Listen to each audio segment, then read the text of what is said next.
नमस्कार दोस्तों, मैं आपका दोस्त विनय एक बार फिर नई क्राइम स्टोरी के साथ हाजिर हूँ विनय का सफ़रनामा यूट्यूब चैनल पर। और आज की जो सच्ची घटना मैं आपको सुनाने जा रहा हूँ, यह सच्ची घटना है उत्तर प्रदेश के जिला इटावा का एक थाना क्षेत्र लगता है बकेवर। बकेवर के ही थाना क्षेत्र के पास एक गांव लगता है दांदरपुर।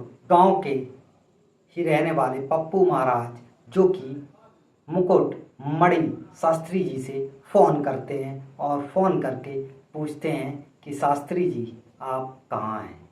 तो शास्त्री जी वैसे तो रहने वाले कानपुर के होते हैं, और लेकिन अभी हाल ही में करंट में वो इटावा के सिविल लाइन के पास जवाहरपुरा के राजा के बाग के पास रह रहे थे। वहीं पर जब रह रहे थे तो उन्होंने बात किया और कहा कि शास्त्री जी हमको भागवत का आयोजन कराना है, और हालांकि आपको समय है तो आप मेरी बुकिंग कर लीजिए।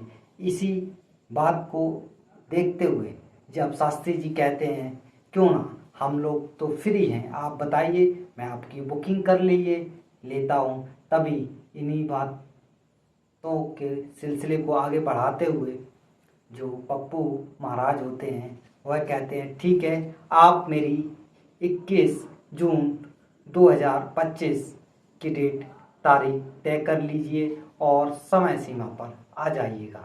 तभी कहते हैं आपको समय है, फ्री हैं बिल्कुल। तभी शास्त्री जी कहते हैं मैं बिल्कुल फ्री हूँ इस डेट पर, और आपके गांव जरूर भागवत का आयोजन करने के लिए आऊँगा। तभी वह आपने दानरपुर गांव 21 जून से 27 जून तक के लिए बुकिंग कर लेते हैं। और आपको बताएं ठीक बिल्कुल ही समय तैयार था, और बिल्कुल तय सीमा के समय बकेवर के पास जो दांदरपुर गांव होता है, और उस दांदरपुर गांव के पास अपने तीनों साथियों के साथ एक साथी होते हैं संत जो होते हैं राम सिंह यादव, और उनके एक और साथी होते हैं श्याम कठेरिया जो कि ढोलक बजाते हैं। तीनों लोग अपने तय समय सीमा पर पहुंच जाते हैं उस गांव में, और पहुंचने के दौरान वह अपनी 21 तारीख की भागवत का आयोजन भी करते हैं। लेकिन जितना भी आयोजन हो सकता था, जो भी पाठ शुरुआत करनी थी वो अपना किया, लेकिन कुछ जो सिस्टमक तरीके से जो होती हैं, जो तरीका होता है, वो कुछ खामियां होती हैं, वो पूरी करने में थोड़ा विलम्ब होगा। और उसी को देखते हुए जब आगे, और उस गांव में लगभग 103 परिवार ब्राह्मण परिवार रहते हैं, और काफ़ी दिलचस्पी के साथ पूरे गांव के लोग अच्छी संख्या में उस भागवत को सुना, और सुनने के दौरान कुछ लोगों को उस कथावाचक जो होते हैं उनको हाव भाव से लग रहा था क्या शास्त्री जी ब्राह्मण ही जाति से हैं। तभी शास्त्री जी पे शक होता है, उनके हाव भाव से पता चलता है। तभी पप्पू महाराज से पूछते हैं कुछ लोग कि क्यों महाराज जी, ये आपने जिनको कथावाचक के लिए किया है, क्या यह अपनी ब्राह्मण जाति से आते हैं। तभी कहते हैं ठीक है, आसपास के लोग बैठे हुए खाना फूसी कर रहे होते हैं। इन्हीं सब बातों को देखते हुए जब समय समाप्त हुआ, और समय होने के बाद भोजन की प्राप्ति के लिए शाम को सभी लोग गांव के लोग इकट्ठे हुए, और शास्त्री जी को बुलाया, खाने के इंतजाम किया गया। और वहीं पर लोगों ने पूछा कि शास्त्री जी क्या आप ब्राह्मण हैं। तभी शास्त्री जी सिटपिटा जाते हैं और डर से जाते हैं और शांत हो जाते हैं। तभी शास्त्री जी से युवक पूछता है, अरे शास्त्री जी, आप अपना पहचान पत्र या आईडी कार्ड जो भी हो, आधार कार्ड आप दिखाइए।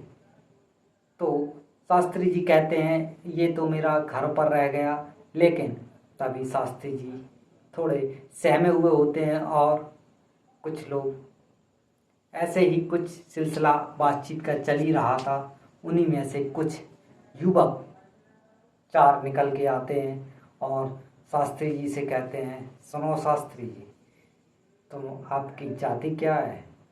जब वो ये कहते हैं आप कौन जात हो, तो वो कहते हैं कि हम यादव, जो कि यादव समाज से ताल्लुक़ रखते हैं और यादव जाति है जो भी होती है वो अपनी सही जाति को बताते हैं।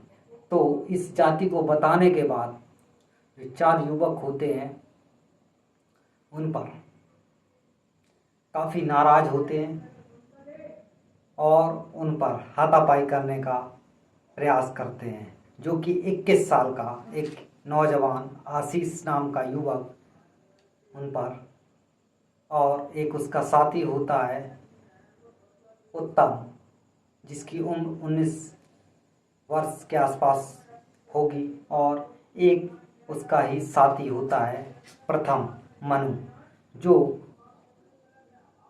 जिसकी उम्र 24 साल है। और यह इनके साथी जो चार लड़के होते हैं उसमें एक निक्की नाम का भी होता है, जिसकी उम्र 30 साल के आसपास थी। और इन्हीं सब बातों को देखते हुए ये चारों लोग उन पर हाथापाई करने लगते हैं और कुछ लोग उसमें ही वीडियो बनाने लगते हैं। तो कहते हैं इसने धोखा दिया तो सबसे पहले इसकी क्यों ना चोटी ही काटी जाए। तभी उन्हीं में से उसकी चोटी काटते हैं, कुछ लोग वीडियो बनाते हैं और उनका सिर मुड़वा देते हैं। सिर मुड़वाने के बाद भी यह लोग उन पे हाथापाई करते हैं और हाथापाई इस कदर करते हैं कि उन्हें अधमरा कर दिया जाता है। तभी कुछ बुजुर्ग आते हैं कि क्या मार डालोगे?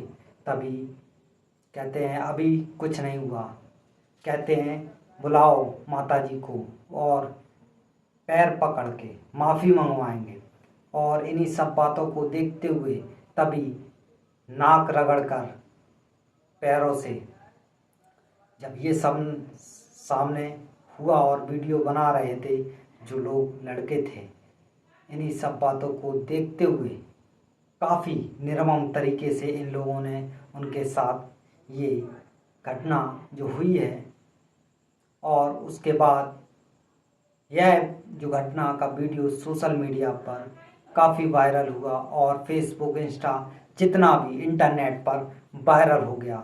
और उसी को देखते हुए जब 23-22 जून के आसपास सोशल मीडिया के जरिए पता लगा कि यह घटना काफ़ी ठेस पहुंचा रही है और उन लोगों को, तो ये सारी घटना का जो सुनाने का उद्देश्य किसी को ठेस पहुंचाना नहीं, किसी की भावना को आहत करना नहीं, सिर्फ लोगों को जागरूक करना है। अगर वीडियो अच्छा लगे तो कमेंट में ज़रूर बताएं। धन्यवाद।